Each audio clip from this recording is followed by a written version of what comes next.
अस्सलाम वालेकुम student, welcome back to this video tutorials.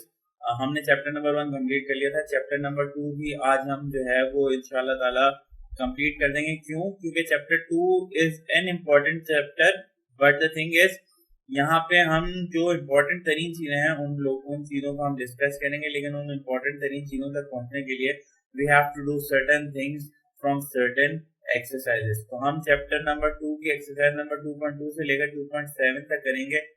2.8 हम इंशाल्लाह ताला किसी दिन बाद में करेंगे। 2.8 जो है वो पेपर में भी मैंने मिड टर्म पे नहीं दिया है। तो 2.2 से लेकर 2.7 तक हम लोग गो थ्रू करेंगे and it will be very fast. लेकिन उधर जाने से पहले सबसे पहले 3-4 चीजों को हम देख लेते हैं। सबसे पहले इस बात के there are 3 types of fractions. ठीक है, फ्रैक्शन सबको पता है क्या होती है, मैं उसमें नहीं जाऊंगा। एक होती है फ्रैक्शन जिसे हम कहते हैं टर्मिनेटिंग। नाम से ही पता लग रहा है कि इसमें जो भी फ्रैक्शन पॉइंट के बाद जितने भी नंबर आते होंगे वो टर्मिनेट हो जाते होंगे, यानी खत्म हो जाते होंगे। 1/4 को अगर आप निकालो तो 0.25 के बाद वो खत्म हो जाता है।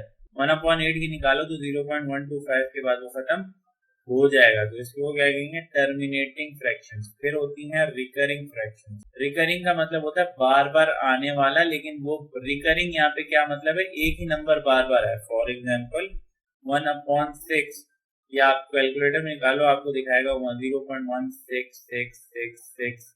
ऑल्दो हम राउंड आउट करके उसको 7 तक ले आते हैं, लेकिन it is not ending, so it is called recurring decimal fractions, right. उसके बाद होती है नॉन रिकरिंग, नॉन टर्मिनेटिंग। ये ऐसी फ्रैक्शंस होती हैं जिनके आगे जो पॉइंट के बाद जो नंबर्स होते हैं वो इतने डिफरेंट होते हैं कि वो बार बार रिकर भी नहीं हो रहे होते और वो खत्म भी नहीं हो रहे होते। फॉर एग्जाम्पल अगर मैं आपसे बोलूं कि फ्रैक्शन √3 का निकालो, तो आप इसके अंदर आंसर निकालोगे 1.7320005 इस तरह करके नंबर आएगा 8। तो यानी कि ये रिकर भी नहीं हो रहे। रिकर का मतलब एक जैसे नंबर ज्यादा दो बार बार आए और खत्म भी नहीं होकर दे रहा, आगे चलता जा रहा है। तो इसको क्या कहेंगे? Non recurring, non terminating. जैसे कि 22/7 आप निकालोगे, ये पाई होता है हमारे पास, ठीक है। पाई इक्वल्स टू 22/7 और इसका आंसर आता है 3.1415926 और ये आगे बढ़ता रहता है। ये 3 किस्म की फ्रैक्शन होगा।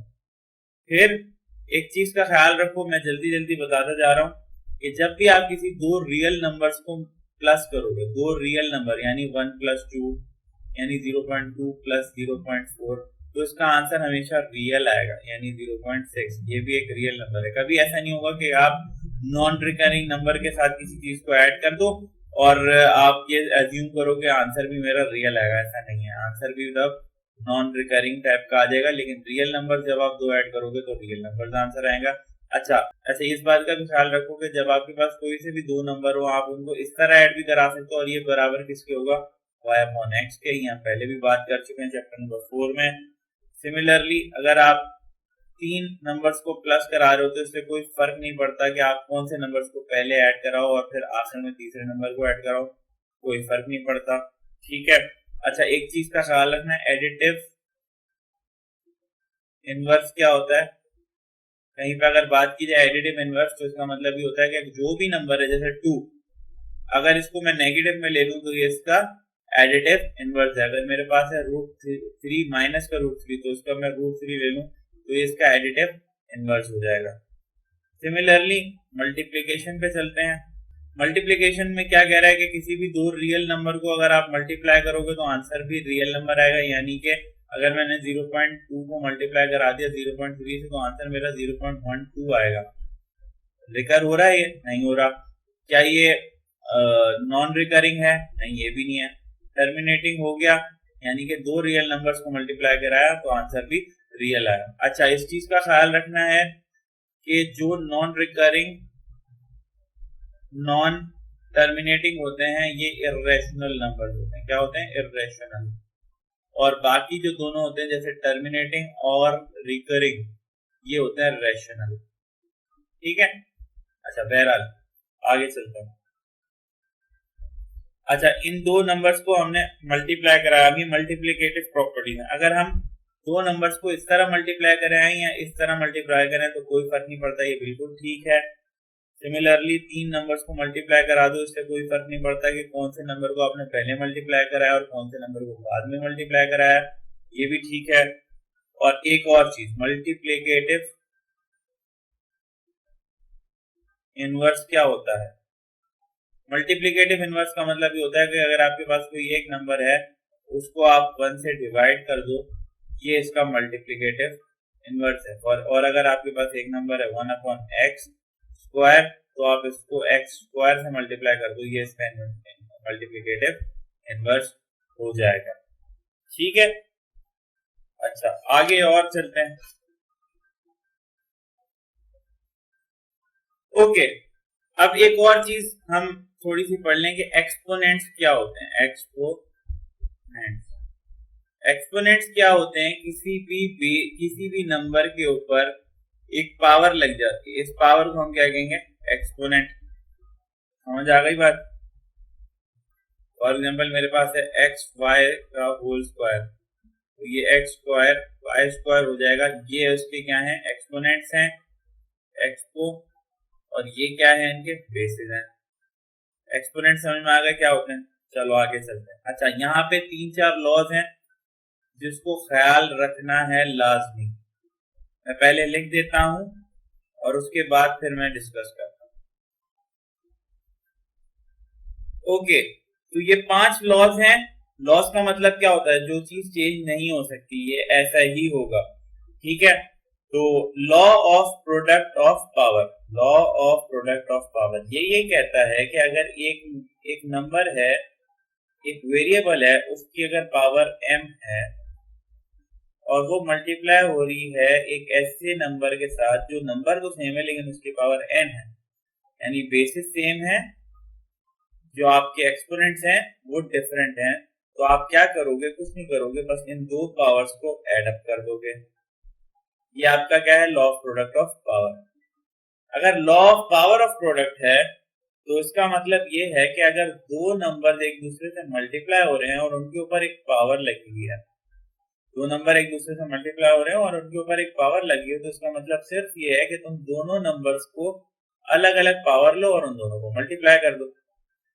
ठीक है, a b of n is equal to a n b n. Law of power ये कहता है कि अगर एक पावर के ऊपर एक नंबर है, उसकी पावर m है और इसके ऊपर होल के ऊपर एक और पावर है, तो आप क्या करोगे? a m into n, powers दोनों मल्टीप्लाई हो जाएंगी। ठीक है, law of quotient of power ये कहता है कि अगर आपके पास बेसिस सेम है और पावर चेंजेस हैं लेकिन दोनों एक दूसरे से डिवाइड हो रहे हैं, यानी a of m divide by a of n, तो आप क्या करोगे? कुछ नहीं करोगे, पावर्स को सब्ट्रैक्ट कर दोगे। a of n minus a of n, जो आपके पास नीचे डिनोमिनेटर में लिखा होगा उसकी पावर ऊपर जाके माइनस हो जाएगी। ठीक है, law of power of quotient क्या कहता है? वो ये कहता है कि अगर आप a अपॉन b को एक डिवीजन कर दो और उसके पावर एक ले लो n, तो इसका मतलब सिर्फ ये है कि तुम a ऑफ n लो और उसको डिवाइड कर दो b ऑफ n के साथ। ये ऐसी चीजें हैं जो कि बहुत ज्यादा काम आती है, इनको याद रखना है, इनको भूलना नहीं है। और ये याद कैसे रहेंगी? जब तक आप प्रैक्टिस करते रहोगे आपको याद रहेंगी। सिमिलरली एक और चीज है जो कि आपने ख्याल रखना है, सर्ट्स क्या होते हैं? सर्ट्स ये होते हैं कि कोई भी नंबर अगर किसी भी पावर के अंदर आ जाए तो ये सर्ट्स कहलाता है। और ऊपर से अगर मैं इसके ऊपर n लगा दूं तो ये क्या चीज है? ये इंडेक्स है इस पर्टिकुलर रूट का, और यहाँ पे जो भी नंबर होगा ये कहलाएगा radicand.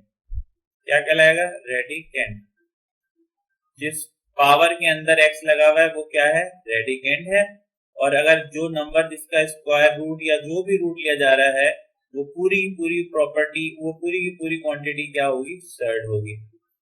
Okay, now few things that you should remember while multiplying a surd with together। ठीक है, मैं पहले लिख लेता हूं फिर आपको समझाता हूं।